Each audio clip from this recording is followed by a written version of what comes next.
Hello friends, welcome back to my channel Simna's food world. അപ്പോൾ ഞാൻ ഇന്ന് വന്നിട്ടുള്ളത് ഒരു റെസിപ്പി ആയിട്ട് ഒന്നുമല്ല കേട്ടോ, മറിച്ച് നമ്മുടെ വീടുകളിലെ ടി വി, ഗ്ലാസ് ഡോറ്, അതുപോലെ ഫ്രിഡ്ജ്, ലാപ്ടോപ്പ്, ഓവൻ എന്നിവയൊക്കെ വൃത്തിയാക്കാൻ പറ്റിയ ഒരു അടിപൊളി മാജിക്കൽ സ്പ്രേ ആയിട്ടാണ് വന്നിട്ടുള്ളത്.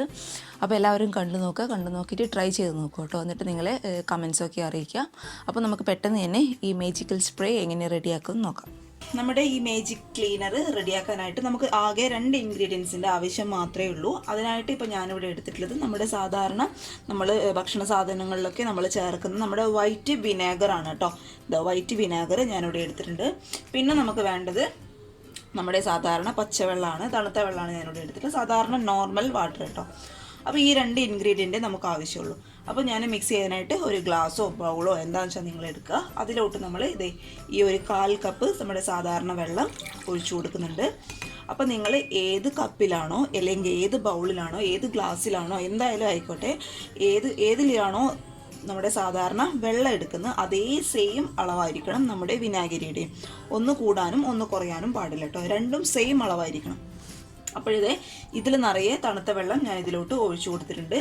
ഇനി നമുക്ക് വേണ്ടത് നമ്മുടെ വൈറ്റ് വിനാഗർ ഇതിൻ്റെ അകത്തോട്ട് മുഴുവനായിട്ട് നമുക്ക് ഒഴിച്ചു കൊടുക്കാം.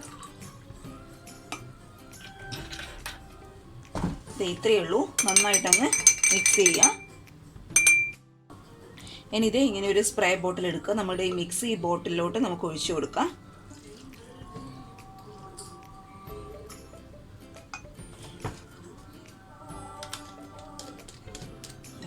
ഇതാണ് നമ്മുടെ മാജിക്കൽ സ്പ്രേ കേട്ടോ. ഇത് മതി നമുക്ക് ടിവിയുടെ സ്ക്രീന്, അതുപോലെ നമ്മുടെ ലാപ്ടോപ്പിൻ്റെ സ്ക്രീന്, നമ്മുടെ ഫ്രിഡ്ജിൻ്റെ പുറംഭാഗം, അതൊക്കെ വൃത്തിയാക്കാനായിട്ട് ഈ ഒരൊറ്റ സ്പ്രേ മതി നമുക്ക്. ഇനി പുറത്തുനിന്ന് സ്പ്രേ വാങ്ങിക്കേണ്ട ആവശ്യമില്ല കേട്ടോ. അപ്പോൾ ഇത് ഞാൻ നിങ്ങൾക്ക് വർക്ക് ചെയ്യുന്നത് കൂടി കാണിച്ചു തരാം. കണ്ടോ, ഈ ഒരു സ്പ്രേ ആണേ. ഇനി നമുക്കിത് വർക്ക് ചെയ്തത് കൂടി എങ്ങനെയാണെന്ന് ഞാൻ കാണിച്ചു തരാം. ഈ സ്പ്രേ ഉപയോഗിക്കുമ്പോൾ എപ്പോഴും ശ്രദ്ധിക്കേണ്ട കാര്യം എന്താ വെച്ചാൽ, നിങ്ങൾ ഒരിക്കലും ഈ സ്പ്രേ ഡയറക്റ്റായിട്ട് നമ്മുടെ സ്ക്രീനിൽ, നമ്മുടെ ടി വിയുടെ സ്ക്രീനിൽ അല്ലെങ്കിൽ ലാപ്ടോപ്പിൻ്റെ സ്ക്രീനിൽ അടിച്ച് ഡയറക്റ്റായിട്ട് ക്ലീൻ ചെയ്യരുത്. എപ്പോഴും ഒരു കോട്ടൻ്റെ തുണി എടുക്കുക. അതിനുശേഷം ഞാനിപ്പോൾ ഇവിടെ ഒരു വെള്ള ടർക്കിയാണ് കേട്ടോ എടുത്തിട്ടുള്ളത്. അതിനുശേഷം നമ്മുടെ ഈ സ്പ്രേ ഈ തുണിയിലോട്ട് സ്പ്രേ ചെയ്ത് കൊടുക്കുക. എന്നിട്ട് നമ്മൾ സ്ക്രീന് നന്നായിട്ടങ്ങ് ക്ലീൻ ചെയ്യുക കേട്ടോ. ഒരിക്കലും ഡയറക്റ്റായിട്ട് ഈ സ്പ്രേ നമ്മുടെ ഗ്ലാസ്സിൽ അടിക്കാനായിട്ട് പാടില്ല. നിങ്ങൾ പേടിക്കണ്ട, ഒരു കുഴപ്പവും വരില്ല. ഞാൻ എപ്പോഴും യൂസ് ചെയ്യുന്ന സ്പ്രേ ആട്ടോ ഇത്. അതുകൊണ്ട് എനിക്ക് ധൈര്യമായിട്ട് ഞാൻ വീഡിയോ ഇട്ടത്. ഒരു കുഴപ്പവും വരില്ല. നിങ്ങൾ ഒന്ന് ട്രൈ ചെയ്ത് നോക്കിയിട്ട് നിങ്ങൾക്ക് അതിൻ്റെ ഒരു ക്ലീൻ ആവുന്നതിൻ്റെ മെത്തേഡ് എത്രത്തോളം ഉണ്ടെന്ന് മനസ്സിലാവാൻ പറ്റുള്ളൂ കേട്ടോ.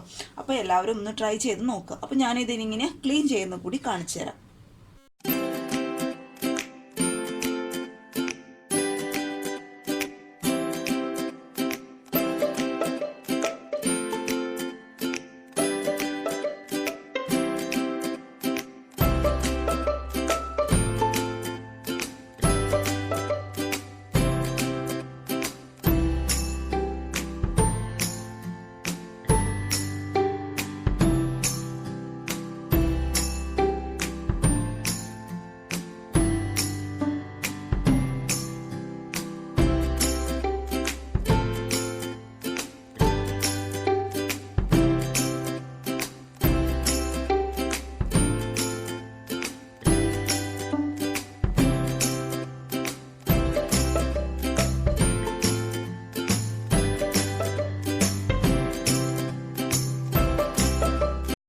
അപ്പോഴത്തെ ഇതൊക്കെയാണ് ഈ സ്പ്രേ കൊണ്ടുള്ള ഉപയോഗങ്ങൾ. അപ്പോൾ എല്ലാവർക്കും ഇഷ്ടമായെന്ന് വിചാരിക്കുന്നു. ഇഷ്ടമാണെങ്കിൽ തീർച്ചയായിട്ടും ട്രൈ ചെയ്ത് നോക്കിയിട്ട് അഭിപ്രായങ്ങളൊക്കെ അറിയിക്കുക കേട്ടോ.